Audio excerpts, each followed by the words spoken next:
Hoje, enfim, nós vamos concluir o quarto mandamento, né?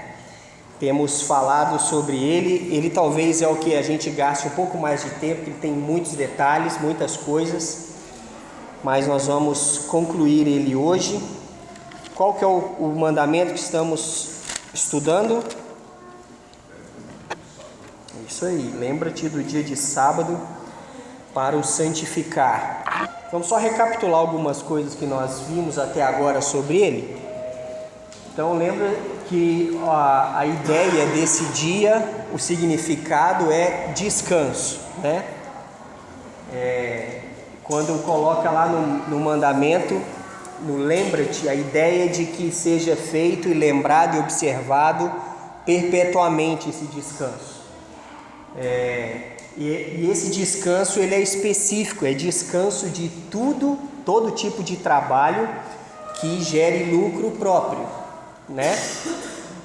E seguindo o exemplo que Deus criou o mundo em 6 dias, no 7º ele descansou. Então, seguindo esse exemplo. Então, a ideia é que tenha um dia na semana que cada pessoa separe, tenha disponível para buscar a Deus, para descansar da rotina e tudo mais. E como que nós devemos obedecer esse mandamento? Então, como nós temos falado, separar um dia. Se o seu dia de folga é domingo, ótimo. Se o seu dia de folga é sábado, ótimo. Se o seu dia de folga é terça, não sei, quem trabalha de escala, 12 por 36, 24 por 72... Quem tem 24/72 tem mais dia de folga que outros, né? Então pode escolher.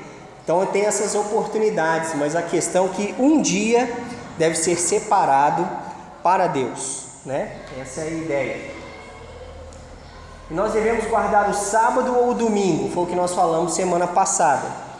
Então, quais alguns motivos por que nós, como cristãos, observamos o domingo e não mais o sábado como o dia principal de descanso, o dia do Senhor? Porque Jesus ressuscitou no domingo, como nós falamos.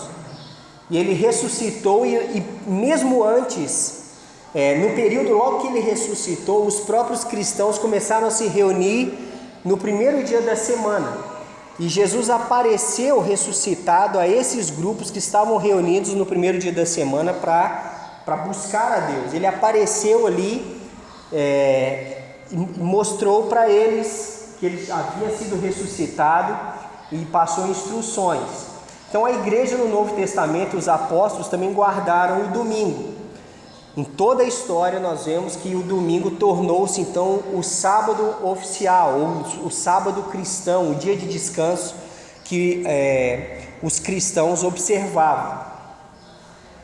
E como um princípio também, nós devemos entregar a Deus o primeiro dia da semana como nossas primícias. Entregar aquilo que é primeiro, aquilo que é principal a Deus. E tem um outro texto que nós não lemos semana passada, que vai resumir isso, né, principalmente, está lá em Colossenses 2.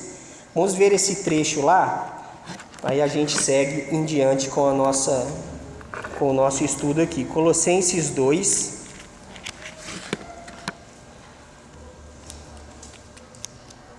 Lembrando o seguinte: o que é lei cerimonial? Nós, como cristãos, temos obrigação de seguir leis cerimoniais judaicas?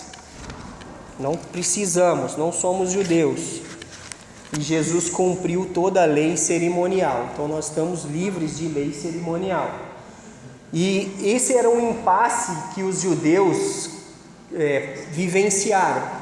Muitos judeus que creram em Jesus passaram por isso, e muitos gentios que creram também passaram, porque muitos judeus queriam impor sobre os gentios que eles cumprissem, observassem coisas da lei cerimonial.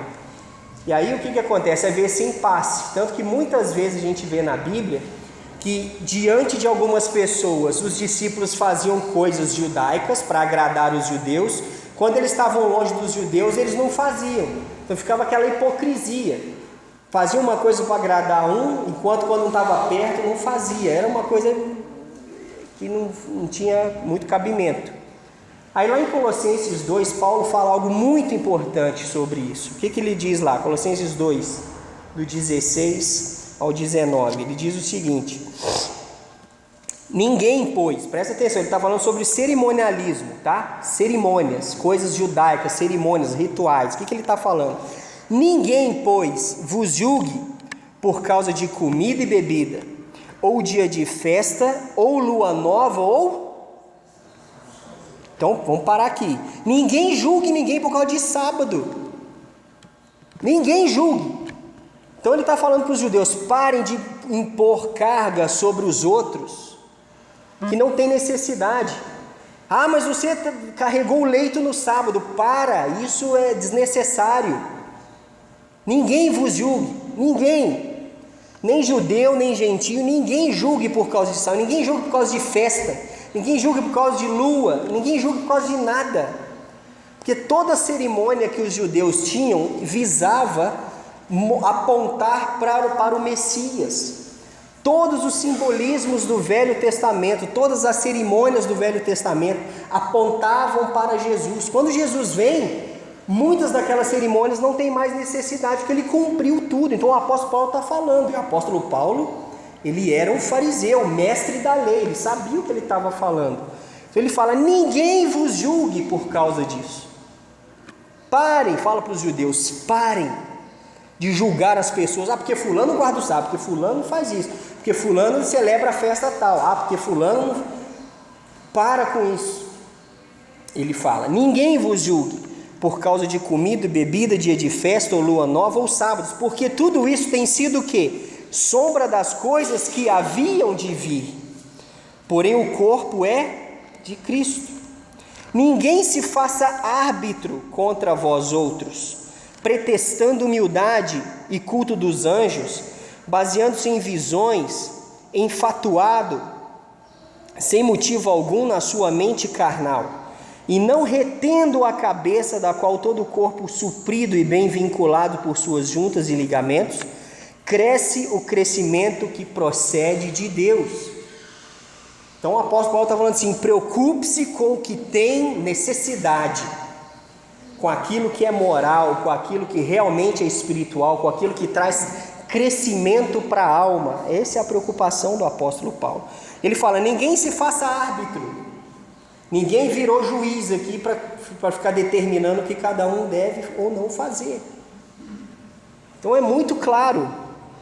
Então, se você observa o domingo como o dia do Senhor, de acordo com aqueles princípios que a gente vê que a própria igreja primitiva observava o domingo, Jesus ressuscitou no domingo, eu devo oferecer as primícias do que eu sou, do que eu tenho a Deus, é um princípio entre você e Deus, e está dentro da Bíblia, e ninguém deve te julgar por isso. O que é um problema que às vezes o povo quer pegar o Velho Testamento, leis cerimoniais, e quer descer goela abaixo dos outros, que nós não estamos no Velho Testamento, e nós já não estamos sob a lei. Jesus já cumpriu a lei. Estamos no período da graça. A graça é outra história. Então o que acontece? Tem grupos hoje ainda em dia que falam: se você não guardar o sábado, você não vai para o céu.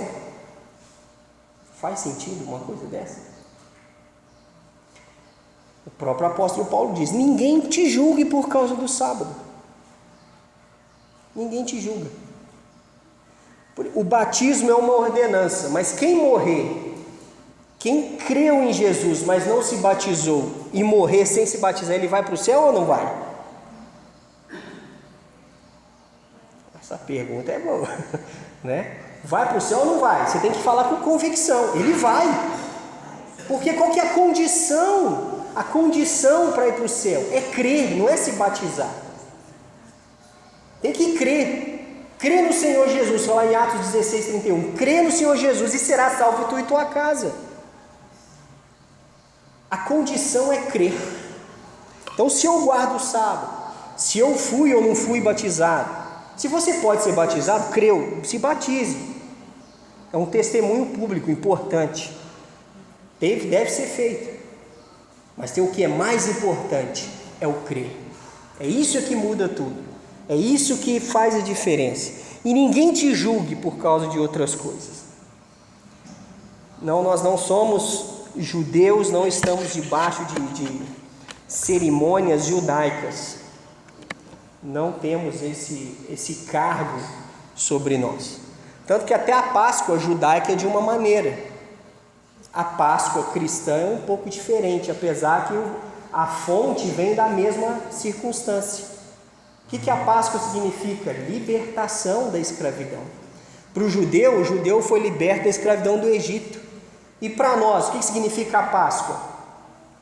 Que nós também fomos libertos em Cristo, libertos da condenação do pecado, libertos da culpa do pecado. É libertação do mesmo jeito, só que a questão da observância é diferente. A gente mata um cordeiro e pega o sangue e passa em volta da porta hoje em dia? Por que não?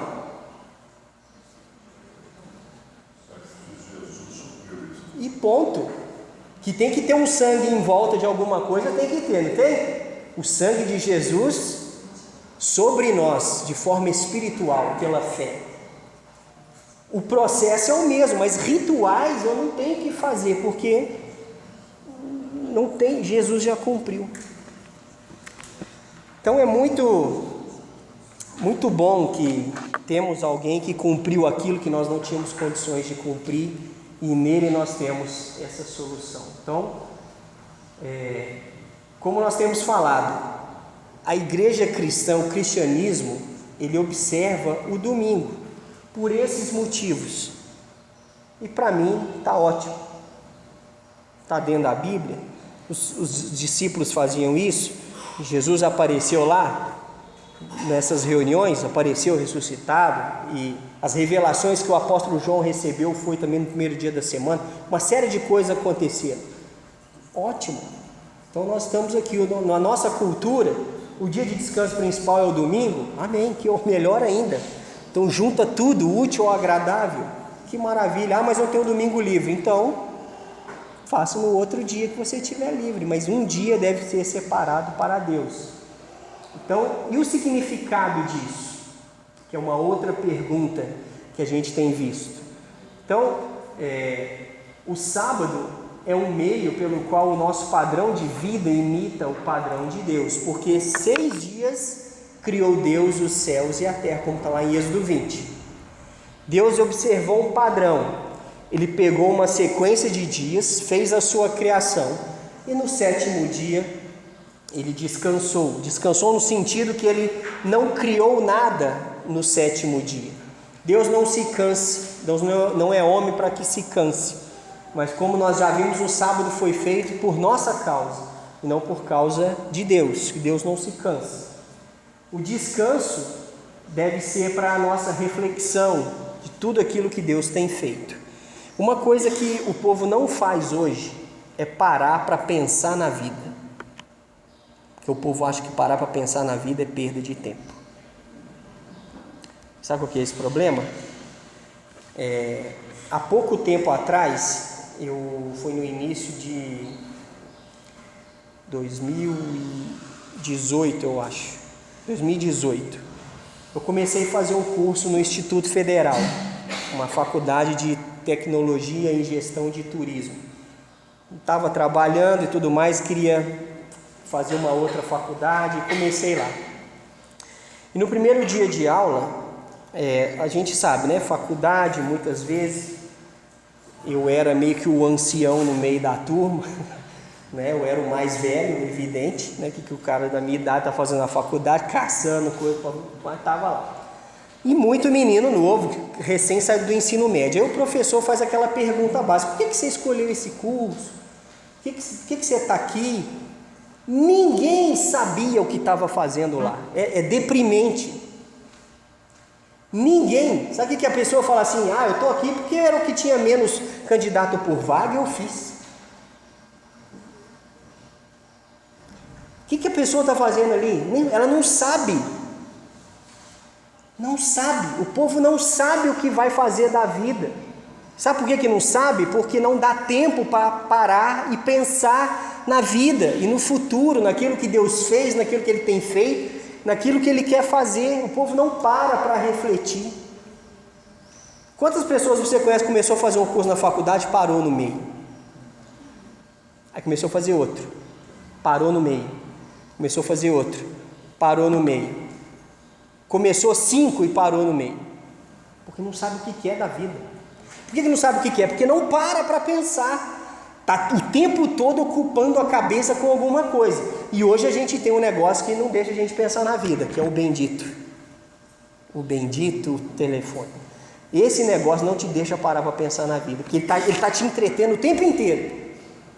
Você vai no banheiro e não consegue pensar na vida, porque esse negócio fica assim. Você não tem sossego. Aí ninguém sabe o que vai fazer da vida. Qual que é seu plano de vida? Não sei, pagar a conta e morrer. Não. Você pergunta, você quer ter quantos filhos na vida? Nem sei. Não sei.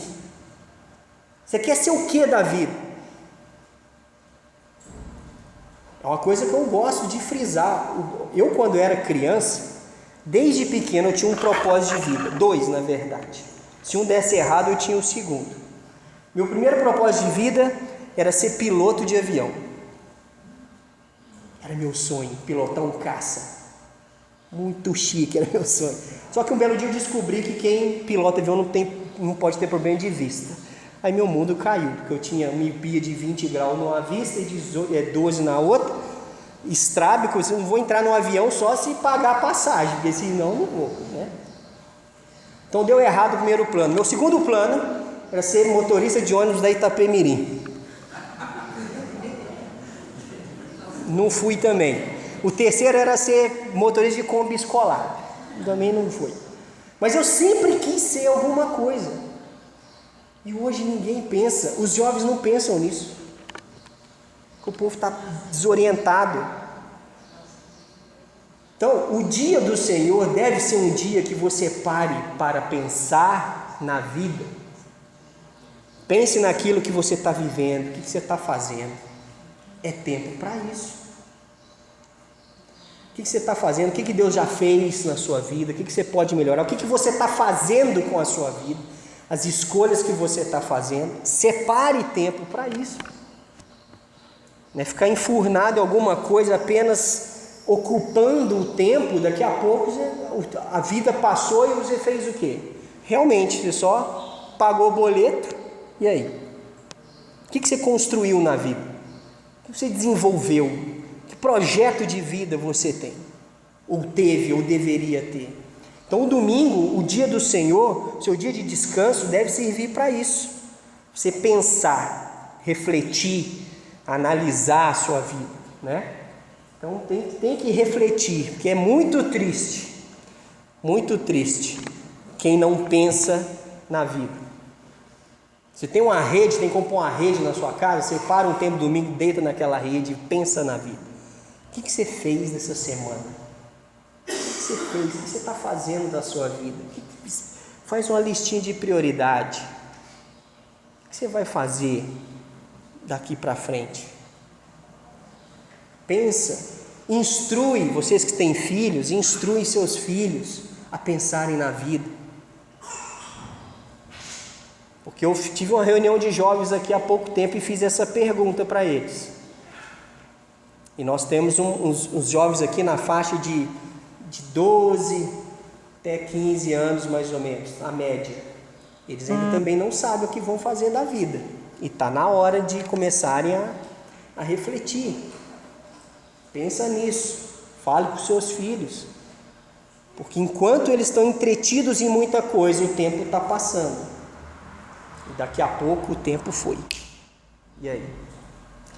Então é muito necessário que a gente reflita sobre isso, né? Então o dia de descanso deve para refletir sobre tudo que Deus tem feito.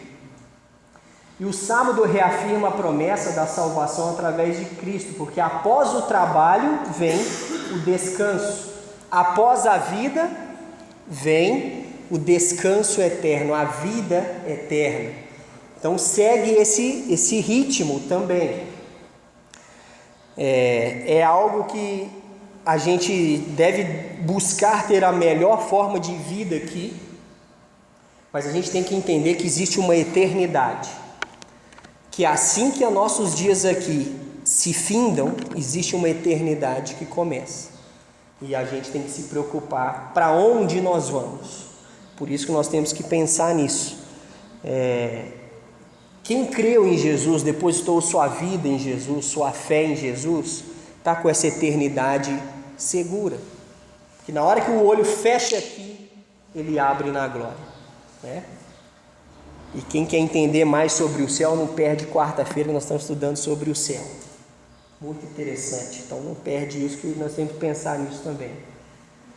E o sábado também, como é colocado ali, ele é santa convocação. Vamos ver esses dois versículos, Êxodo 31 e Levítico.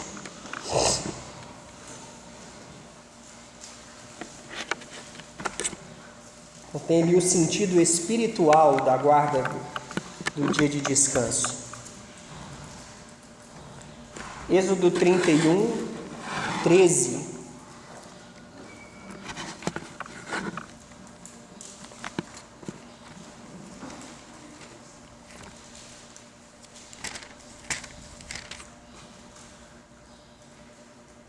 Diz ali: Tu, pois, falarás aos filhos de Israel e lhes dirás: certamente guardareis os meus sábados, pois é sinal entre mim e vós nas vossas gerações, para que saibais que eu sou o Senhor que vos santifica.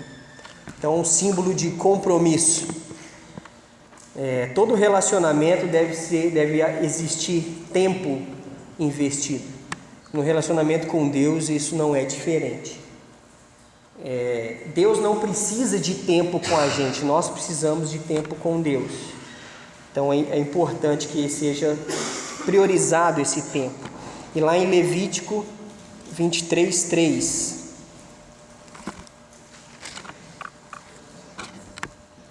e diz ali: 6 dias trabalhareis, mas o 7º será o sábado do descanso solene, santa convocação, nenhuma obra fareis. É sábado do Senhor em todas as vossas moradas. Então é um tempo para Deus, uma santa convocação. E o último ponto: como nós devemos guardar esse dia? Nós já falamos sobre várias coisas que está incluído nessa lista, mas lembra que lá em Êxodo 28, lá no mandamento diz: nós devemos santificar o dia de sábado. Lembra-te do dia de sábado para o santificar. É uma separação para algo santo, para algo justo, que é a presença de Deus. Então, qual que é o princípio do dia de descanso? O dia de descanso, ele é de Deus. O dia é do Senhor, não é nosso. E como nós devemos guardar esse dia?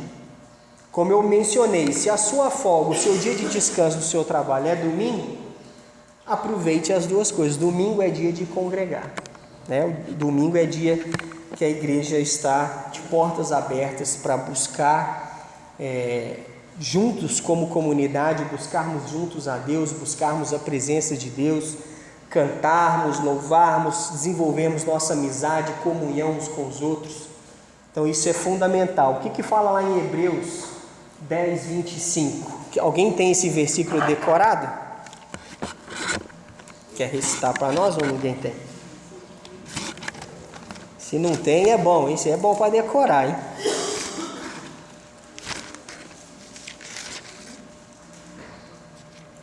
Hebreus 10, 25. Diz o seguinte lá: não deixemos de congregar, como é costume de alguns. Antes façamos admoestações, tanto mais quanto vedes que o dia se aproxima. Olha que interessante, há 2000 anos atrás a gente tinha costume de não congregar. O mundo mudou pouco, né? Sabe como é que chama essa... tem um nome, eu pesquisei, existe um nome. Sabe a pessoa que tem o hábito de não comparecer nas coisas? Tem um nome, chama-se absentista, com B. Absentista é a pessoa que tem o hábito de não comparecer nos compromissos. Olha que coisa, tem um título. Há 2000 anos atrás, o escritor de Hebreus está falando: gente, não deixa de congregar, porque tem gente que tem o costume de não aparecer. E ele fala: faça demonstração, alerta o povo, porque o dia se aproxima. Então é importante que haja o foco no congregar no dia de descanso, né? Salmo 122:1 fala algo interessante. Esse todo mundo deve saber, né? Esse é fácil, esse ficou fácil. O de Hebreus ninguém quer decorar, mas o Salmo. Então, mas decore todos, é melhor, né? Alegrei-me quando me disseram: vamos à casa do Senhor. Então, é um momento de alegria. E o Salmo 133:1, o que diz lá? Exato. É bom e agradável estarem unidos os irmãos. O texto de João 20, ele é um texto longo, você lê ele depois, mas ele tem uma história muito interessante, a história de Tomé. Os discípulos estavam se reunindo no primeiro dia da semana, no domingo. E diz a história de João 20 que os discípulos estavam reunidos e Tomé não estava lá. E Jesus apareceu. Jesus apareceu no culto de domingo, ressuscitado. Foi um evento, foi uma coisa extraordinária. Foram contar para Tomé. Tomé, que papo é esse? Que Jesus apareceu. Faltou o culto de domingo, perdeu a bênção e ainda ficou descrente ainda. Passou 8 dias, lê lá, está lá em João 20. Passou 8 dias, os discípulos se reuniram novamente. Aí Tomé foi no culto, ele não faltou não. Jesus apareceu de novo. Primeira coisa que Jesus fez: passou o rodo no Tomé. Tomé, não seja incrédulo, mas crente. Põe a mão aqui, vê que é verdade. Tomé ainda ficou com um carão ainda. Então, gente, não perca. Então, você vê, a fama dele perdurou por toda a eternidade.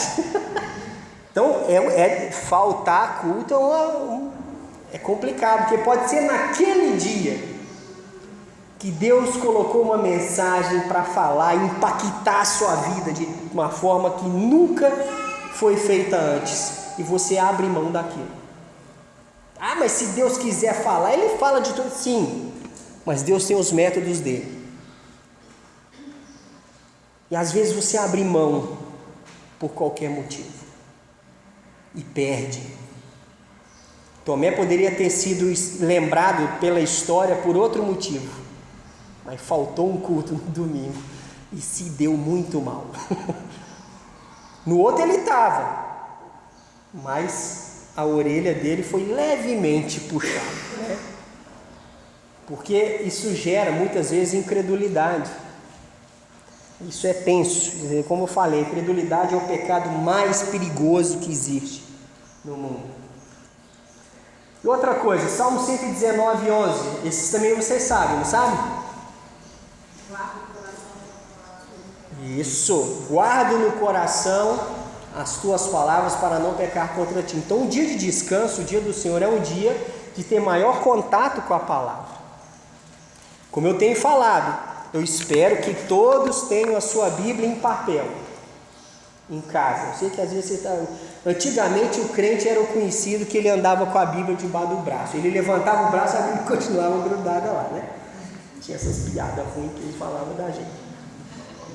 Mas hoje ninguém anda com a Bíblia debaixo do braço. Hoje é tudo no telefone. Mas eu sou da velha escola, eu sou das antigas.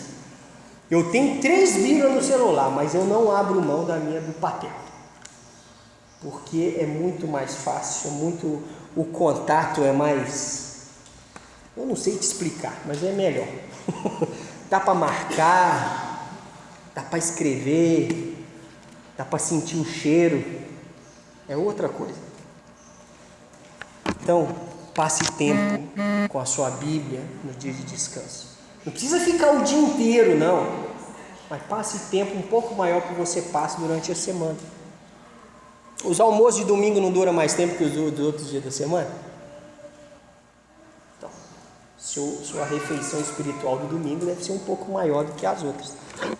Domingo não é dia de fazer dieta espiritual, né? Dia nenhum, mas domingo principalmente não. Então é dia de ler mais a palavra. E é dia de descansar da rotina. Dia de descansar da rotina. o dia que você suspende aquelas atividades e tem um dia para fazer algo diferente.